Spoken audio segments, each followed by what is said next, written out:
आपल्याला दहीवडा करायचा आहे. तर हा एक ग्लास छोटा, जास्त मोठा नाही, डाळ उडीद डाळ भिजत घालायची. स्वच्छ धुवायची आधी 2-3 वेळा आणि भिजत ठेवायची. मी एक ग्लास उडीद डाळ भिजत घातली होती ना पाण्यात, तर ती आता झाले 4-5 तास. तर ते वाटून घेतलेलं आहे. थोडंच आहे, प्रमाण जास्त नाही आहे. तर ह्याच्यात आपण हे अशी पेस्ट झाली बघा, चांगली बारीक वाटून घ्यायचं. तर ह्याच्यात ना थोडंसं मीठ घालायचं, म्हणजे छोटा अर्धा चमचा, अर्धापेक्षा थोडासा जास्त, आणि चांगलं ह्याला फेटायचं असं भरपूर, म्हणजे हे हलकं होतं आणि वडे छान सॉफ्ट होतात. आता तेल गरम झालेलं आहे, बघते जरा झालं का. थोडंसं घालून बघायचं, चांगलं गरम झालं पाहिजे. हे तेल झालेलं आहे आणि थोडंच तेल घातलं. आणि हे काय करायचं, आपण हे वाटीत पाणी घ्यायचं आणि असा गोल चमचा घ्यायचा आणि हा असा असा सोडायचा, बरोबर गोल राऊंड निघतो तो. त्याला आपल्याला हाताने घालायची सुद्धा गरज नाही. हे बघा, आणि असं छोटे छोटे हे जे घालते ना मी, ह्याच्यामध्ये जरा गॅस फुल करायचा. हे कसे असे राऊंड राऊंडच निघणार आहेत, पण आपल्याला हात घालायची गरज नाही त्याच्यात. आणि हे आता आपण छोटे दिसत आहेत, पण तळून झाल्यानंतर थोडासा आकार मोठा होणार आणि दह्यात घातला ना मग तो भरपूर मोठा होतो फुगून. त्यामुळे हे छोटे छोटे छान आपल्याला सर्व करायला चांगलं वाटतं. ते हे बस झालं, एवढे तळून घेते मी. हे आता फुल गॅसवर आहेत वडे. तर ह्याला असं आपण परतून घ्यायचं. एक बाजून झाले हे वडे. आपल्याला थोडंसं पीठ दिसतं ना, हे बघा, हे पीठ सारखं पांढरं दिसतं. ही बाजू लालसर झाली, आपण ह्याला परतून घ्यायचं आणि चांगले लालसर करायचे. आपण लालसर केले ना, मग हे पीठ आपल्या दह्यात जर घातले त्याचा परत पांढरटपणाच येतो. हे लालसर नाही दिसत, पण बनवताना ह्याला चांगले लालसर आतून भाजून आले पाहिजे. पीठ असतं ना, हे चांगले भाजले पाहिजे ते वडे. तर तुम्हाला दाखवते मी चांगले भाजल्यावर कसे ते. हे बघा, असे हे छान लालसर झालेले आहेत. हे आपण जास्त पांढरे नाही ठेवायचे, लालसर करायचे, तरच तो आतून शिजून येतो वडा. कारण हे उडदाच्या डाळीचं पीठ आहे ना, मग आत कच्चं राहू शकतं. आता हे वडे तळून झाले. तर आता काय करायचं आपण, हे बघा, हे मी पाणी कोमट केलेलं आहे, उकळतं नाहीये, फक्त थोडं कोमट, म्हणजे ह्याच्यात आपल्याला बोट सुद्धा घालता येतं. तर ह्याच्यात ना थोडंसं मीठ घालायचं. वड्यात मीठ घातलेलं आहे, थोडं घातलंय, मग ह्याच्यात थोडंसं घालायचं, जास्त नाही घालायचं, अर्धा चमचा. आणि हा गरम गरम वडा ह्या कोमट पाण्यात सोडायचा असा. मग आपण दुसरा वडा करेपर्यंत हा मुरून येतो. मग ह्याच्यातले वडे काढून बाजूला ठेवायचे, जसे फुलून येतात हे वडे. मी दाखवते तुम्हाला. आता आपण परत ह्याच्यामध्ये वडे करायला घेऊ.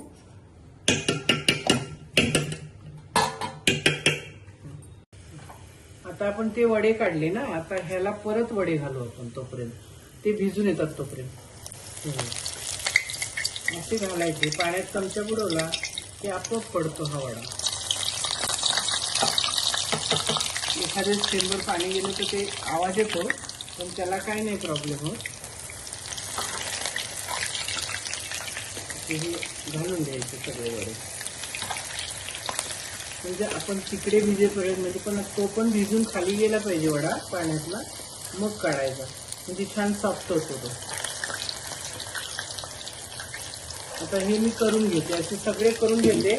बघू आपण एक ग्लासमध्ये किती वडे होतात. आता हे मी पहिले, म्हणजे आता जे अजून पाण्यात घातलेले आहेत, पाण्यात घातलेले थोडे आहेत 7-8, मग त्याच्यानंतर जे मी हे तळले, ह्याचा कलर कसा पांढरा आला बघा. आणि हे आत्ता काढलेले वडे हे थोडे पांढरट पडतात, थोड्या वेळाने पांढरट पडतात. आणि हे जे आहेत ना, हे मी भिजवले, आधी जे भिजत घातले होते पहिले थोडेसे करून, म्हणजे थोडंसं कोमट पाणी असतं आणि गरम गरम वडा घालायचा. त्याच्यामध्ये गरम गरम वडा घातला ना की असा सॉफ्ट होतो बघा, कोमट पाण्यामध्ये. त्याच्यात मीठ घालायचं आपण. हे बघा, असा छान आतून बघा कशी जाळी आली आणि कसा फुटला. मग ह्याला आपण असं आता हे काढून घ्यायचे. सगळं काढतानाच तर थोडंसं दाबायचं ह्याला, फक्त जरा असं, म्हणजे हे पाणी असं पडतं. म्हणजे आपण दह्यात जेव्हा घालतो ना, तर असं पाणी पाणी लागणार नाही, हे असं पाणी पडतं. हातातून. हे असं थोडंसं दाबून, म्हणजे मी आता दाबू शकते, म्हणजे किती गरम पाणी असेल ते बघा तुम्ही. किंवा तुम्ही असे चाळणीत जरी ओतलात आणि नंतर दाबलात तरी चालेल. गरम गरम दाबायची गरज नाही, हात भाजतो. पूर्ण पाणी ओतून घ्यायचं. आता मी सुरुवातीला तुम्हाला दाखवण्यासाठी हे केलं. आता हे बाकीचे जे आहेत ना ते ह्याच्यात घालून ठेवते. एक 15 मिनिटं हे भिजले की असे सॉफ्ट होणार आहेत. मग ते आपण काढून घ्यायचे बाकी सगळे, आणि मग नंतर ते दह्यात घालायचे. दह्यातला मसाला, हे सगळे वडे तळून पाण्यामध्ये घालून, त्याचं पाणी आपण, असे जास्त वडे असतील ना तर आपण डायरेक्ट या चाळणीत ओतू शकतो. आणि त्याच्यामध्ये अशाच साईजचं जे भांडं असतं ते असं थोडंसं दाबायचं, आत जाणारं भांडं, म्हणजे ते पाणी निघून जातं. आता हे पाणी निघून गेलं आणि हे थंड झालेलं आहे. तर ह्याच्यातला थोडा तेलकटपणा पण जातो आपण पाण्यामध्ये घातल्यामुळे, आणि ह्याला थोडं मीठ पण लागतं आणि हे सॉफ्ट पण होतं असं छान. आता ह्याच्यात हे आता मी 1 ग्लास घेतलं होतं. हे बघा, ह्या 1 ग्लास म्हणजे जवळजवळ 200 ग्राम ही डाळ होती, उडद डाळ. ती भिजून हे वडे केलेले आहेत. तर हे वडे साधारण 25 झालेत.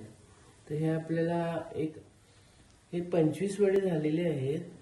तर हे आपण 6-7 माणसांना छान 3-3, 4-4 खाऊ शकतो आपण. तेवढेच खाल्ले तरी हे दही वडे बस होतात. आता मला ह्याच्यामध्ये दही घालायचं आहे, तर दाखवते तुम्हाला.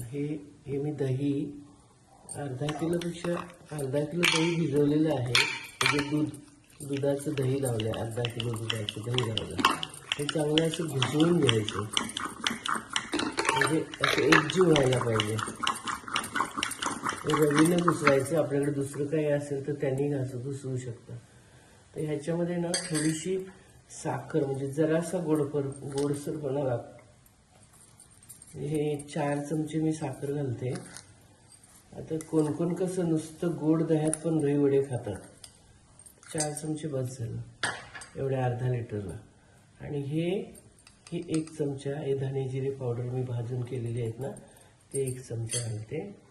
आणि हे मीठ आपल्याला थोडंच घालायचं आहे बघा, अर्धा चमचा, कारण सगळ्यामध्ये मीठ आहे, थोडंसंच घालायचं. आणि हे घुसळून घ्यायचं चांगलं परत.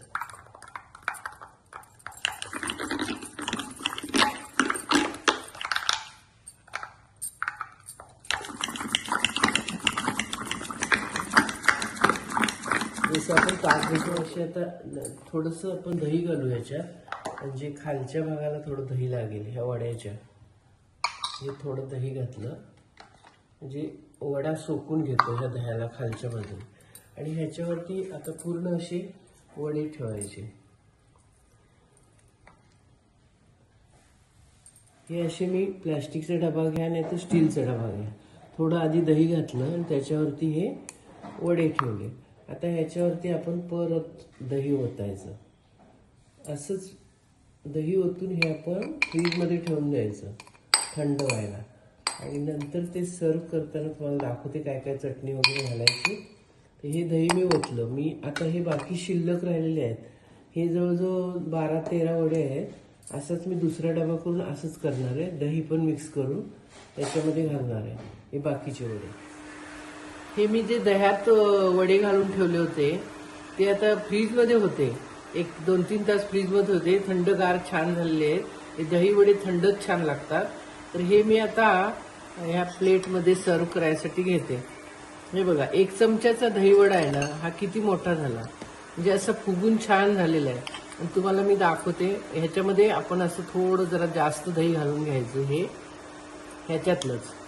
तसा छान झालाय बघा. हा एकदम सॉफ्ट दाखवते. हा किती सॉफ्ट जाळीदार हा वडा झालेला आहे. आता ह्याच्यामध्ये हिरवी चटणी घालायची.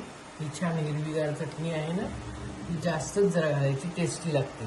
थेंबर नाही घालायची, अर्धा चमचा तरी हे घालायचं. त्याच्यानंतर ही लाल चटणी घालायची, अर्धा चमचा. कलर खूप छान होतं.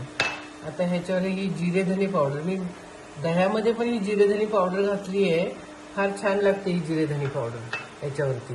आणि हा जर असं तिखट, लाल तिखट शिंपडायचं. आणि हा आता दहीवडा तयार झाला. हा कोणालाही खायला सर्व करायचा. फार सुंदर आणि टेस्टी दहीवडा झालेला आहे. हा तुम्ही बनवून नक्की बघा, फार सुंदर आहे. जशी मी पद्धत सांगितली ना तसं बनवा, छान लागतो.